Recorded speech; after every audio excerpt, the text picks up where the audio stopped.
আসসালামু আলাইকুম, আমি টিনা চলে আসলাম নতুন একটা ব্লগ নিয়ে। আর এই তো দেখতে পাচ্ছেন এক খাসি ডিম, আর এই ডিমগুলো হচ্ছে কিনে আনা হয়েছে, খাসিতেই ছিল ডিমগুলো, খাসি ধরেই বেঁধে রাখছিলাম, ওইটা আর কি সরানো হয় নাই।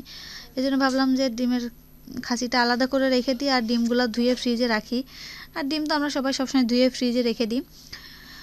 আর দোকানে যদি ডিম থাকে তাহলে কিন্তু সেই ডিম নষ্ট হয় না, কিন্তু বাড়িতে যদি বেশ কয়েকদিন হয়ে যায় ডিম আনলে ওইটা কেমন জানি মানে ভিতরে একটু ঘোলা ঘোলা হয়ে যায়, কেমন জানি পানি পানি টাইপের। এই জন্য ডিমগুলো আমি এখন ধুয়ে ফ্রিজে রেখে দেবো।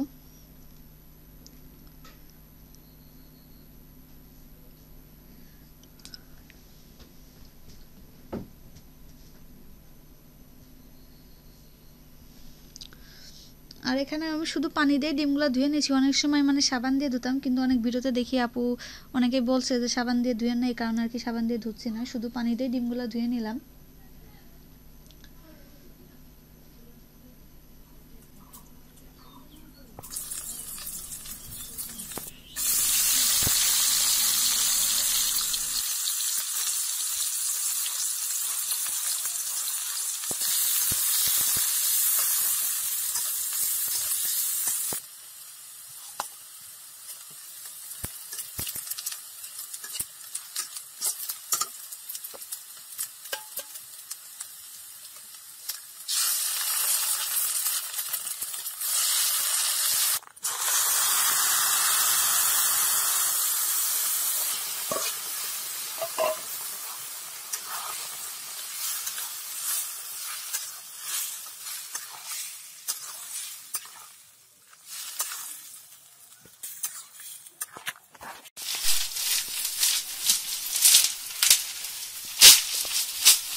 আরো 5টা এগুলো হচ্ছে পুরাই নেওয়া হচ্ছে। পুরাই নেওয়ার একটাই কারণ এই যে আশপাশে এগুলা পুরাই পরিষ্কার করে নিচ্ছে। আর এই যে বেড়া দেওয়ার জন্য কাবাডি কেটে রাখছে এখানে।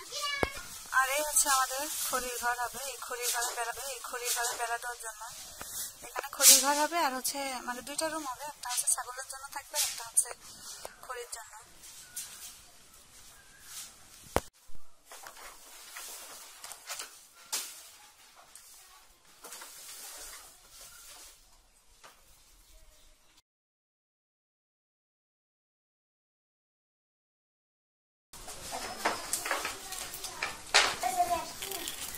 আমি খড়ি গুছাচ্ছিলাম আর ঠিক সেই মতো দেখি কি বড় একটা বিচ্ছা, আর এইগুলা গায়ে লাগলে কিন্তু ওই জায়গায় আর কি ঘা হয়ে যায়, এই পোকাটা পুরাই ফেলতে হবে।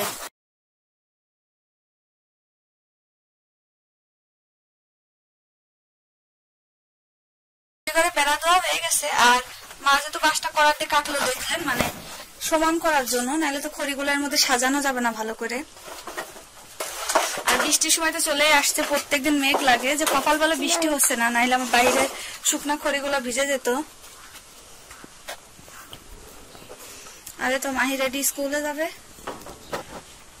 ও আমার কাছে আসছে। আর এদিকে হচ্ছে পাতা ঝাড়ু দিয়ে এনে রাখা হয়েছিল, মানে খড়ির মাছটা আগে সাজাই নিয়ে তারপরে হচ্ছে বস্তাগুলো ঠিক করে রাখতে হবে। আর বাকি যে জায়গাটুকু আছে এই ঘরটাতে, এটার মধ্যে আমি একটা ছাগল রাখবো আর কি।